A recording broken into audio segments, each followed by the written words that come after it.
de que un ángel se ha escapado sin querer y que anda perdido por la tierra. Lo que tiene es que se viste de mujer.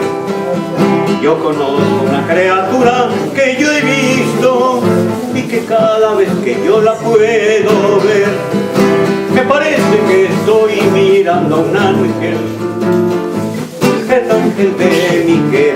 Pero yo no soy más que un infeliz que no puedo más que decirte a ti: Dios te guarde, criatura irresistible.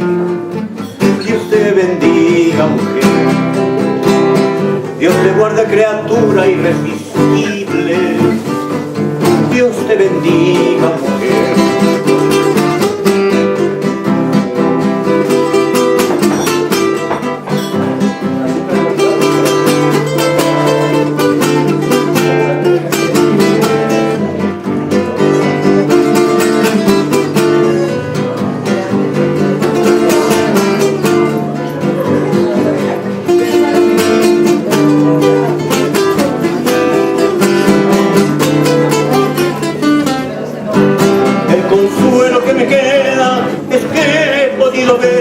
Festeja la más hermosa mujer, la criatura más linda que yo he visto, la figura más henchida de placer.